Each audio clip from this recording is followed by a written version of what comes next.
মক্তবের ছেলেপেলেরা, স্কুল মাদ্রাসার ছেলেপেলেরা যে ওস্তাদজি আসসালামু আলাইকুম কয়, এটা তো ঠিক না। স্যার আসসালামু আলাইকুম, তার মানে কি ওনার ওস্তাদ বা স্যার কানে শোনে, হ্যাঁ রে কানা বানাই দিছে, আতুডে বুঝাইতে চায় যে আপনি কানে শোনেন না। এ যার কানে শুনে এই লোকের জন্য সালামে হাত উডান মানে কি আপনি কানে শুনেন না, এই কথা বুঝানো, এটা বেয়াদবি না? এই কাম করা যাবে না। এই হাত উঠায় কি সালাম দেওয়া যাবে না, মুখে দিতে হবে আসসালামু আলাইকুম রহমতুল্লাহ, হাত উঠাই দেবে না। আচ্ছা, এরপর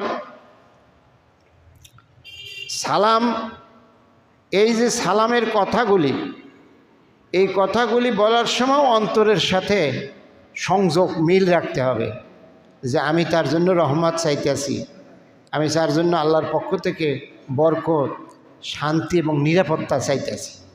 এই মুখের কথা আর অন্তরের যে ভাব, এই দুইটারে মিলে যদি কাউকে সালাম দেওয়া হয়, কেউ যদি আপনাকে দেয়, আপনি যদি কাউকে মুখে আর অন্তরের ভাব, সালামে যে দোয়া করা হয়েছে ওইটা আর মুখের সালামটা দুইটা যদি এক হয়ে যায় তাহলে সালাম কবুল হবেই।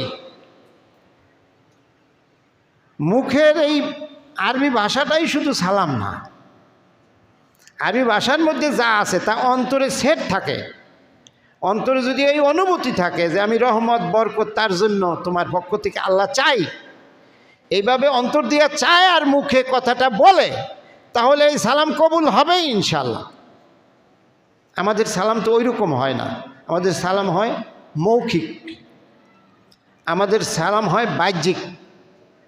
সালামের মধ্যে কি দোয়া বর্তেছি, কি কইতেছি, কি জবাব দিতেছি, এই অনুভূতি নাই, এই বুঝ নাই, যার জন্য এটা একটা মন্ত্রের মতো হয়ে যায়। কি হয়ে যায়? মন্ত্র পড়লে কি আমরা অর্থ বুঝি? এই যে সাপ ধরে যারা, তারা যে মন্ত্র পড়ে আর অর্থ কি আমরা বুঝি? বুঝি না। মন্ত্রের মতো সালাম দিতে হয়, তাই দেয়। এর মধ্যে কি দোয়া আছে, কি অনুভূতি আছে, কি চাইতেছি, কার জন্য চাইতেছি, কি ফলাফল, এগুলো তো বুঝে না, যার জন্য এই সালামের ফলাফল সরাসরি আমরা পাই না। তো সালামের অর্থ কি? আল্লাহ আপনার উপর রহমত, তার নিরাপত্তা, বরকত আর সালামতি আপনার উপর আল্লাহ দান করুক। আর উনি ওয়ালাইকুম আসসালাম বইলা সাপোর্ট দেয় যে আপনারাও আল্লাহ এটি দেব, আপনি যা আমারে দিছেন আল্লাহ যেন আপনারাও তার সে ওয়ামাক ফেরাত, এগুলি তো দিবই, লগে আল্লাহ আপনারা ক্ষমাও করে